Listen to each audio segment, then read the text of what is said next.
2, 1. 7 things you probably didn't know you need to know. I'm Jamie East, and this is the Smart 7. Good morning, everybody. It's Tuesday, the 26th of October, and it's Howl at the Moon Day. And a big happy birthday to Hillary Clinton, Keith Urban, Rita Wilson, and Seth MacFarlane. There were 36,567 new cases of COVID-19 yesterday, but that data excludes Wales due to a technical error, and there were 38 additional deaths. The European Medical Agency approved the Moderna vaccine for use as a booster shot on Monday, while Health Secretary Sajid Javid says he expects that NHS staff will need to be vaccinated if they want to keep their jobs, noting that 93% of staff have already had the vaccine. We haven't made a final decision about whether we're going to make it compulsory as we have in the care sector, but our direction of travel is to do so. Labour's Shadow Education Secretary Kate Green told Kate Burley on Sky News that she's not necessarily in favour of a vaccine mandate as it may lead to staff shortages. We don't think that compulsory jabs of NHS or care workers should be necessary or introduced. I think there is a real downside to the compulsory vaccination route in that it risks driving much needed care and health workers out of jobs when we desperately need them to be on the wards and in the care homes. Yeah. Professor Jeremy Brown says unvaccinated staff are a risk and they shouldn't be in public-facing roles. If you're a frontline NHS staff dealing with patients and meeting the general public, we know that quite a few infections have occurred in the hospital. And if you're not vaccinated, I feel you shouldn't be dealing with patients or the general public. The Climate Change Summit COP26 kicks off on Sunday in Glasgow, but there's been a host of bad climate news as the big day approaches.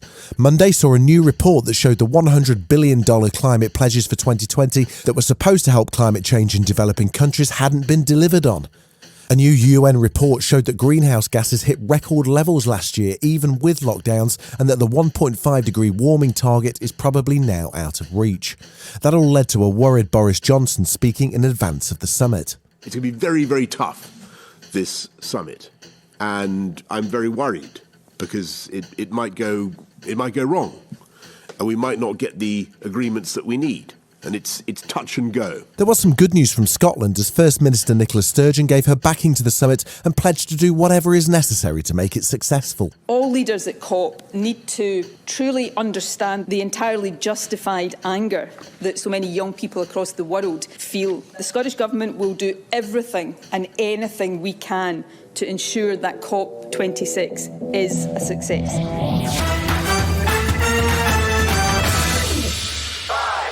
Monday saw Facebook whistleblower Frances Horgan testify in front of a Commons committee as they continue work on the online safety bill.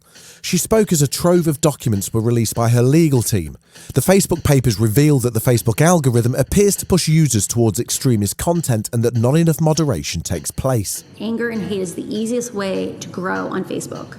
The current system is biased towards bad actors and biased towards people who push people to the extremes. She also continues to point the finger directly at Mark Zuckerberg and to call for more aggressive supervision of the social media giant. Mark Zuckerberg has unilateral control over 3 billion people, right? There's no will at the top to make sure these systems are run in an adequately safe way. And I think until we bring in a counterweight, things will be operated for the shareholders' interest and not for the public interest. As you probably know by now, Wednesday is Budget Day, and if you want a quick catch-up on what the background to the budget is and how they balance the books, you should check out our Smarter 7 episode called What is the Budget? Just go and look for it. This year has seen huge levels of leaking in advance of what to expect on Budget Day, including the expected lifting of the public sector pay freeze, but that's not how it's supposed to be, and Speaker of the House, Sir Lindsay Hoyle, is fed up with it. At one time, ministers did the right thing if they briefed before a budget. They won't. Members are elected to this House to represent their constituents. Those constituents, quite rightly, expect the MP to hear it first in order to be able to listen to what the budget's about, but also for the days following that to hold them to account. It's not acceptable, and the government shouldn't try to run roughshod over this House. Still to come on the Smart 7, Megan Thee Stallion meets Martin Brundle, and Michael Keaton slipping the batsuit back on. Right after this. You're listening to the Smart 7. If you're enjoying it, you might also like the Smart 7 Ireland edition. Just search and follow us on your favourite podcast platform.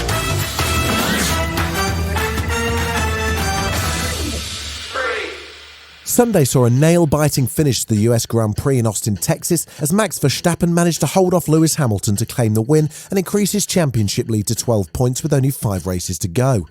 All of that, however, was very much secondary to what may well be one of the all-time classic Martin Brundle pit lane encounters. If you're not a Formula One fan, you might not be familiar with Martin, a former racing driver turned commentator who specialises in catching the great and good before the race in the pit lane. He spotted a rap superstar on Sunday and was determined to get a word. Megan Thee Stallion, you're a freestyle rapper. I think she's happy. Okay, boss, have you got any rap for us today on Formula One? I have no rap today, I'm sorry. Megan's people were having none of it, pushing Martin away, and he responded by going full partridge. I can do that because I did. Yeah. Okay. She seemed very happy to talk, didn't she? That was very nice of her, and I appreciate that.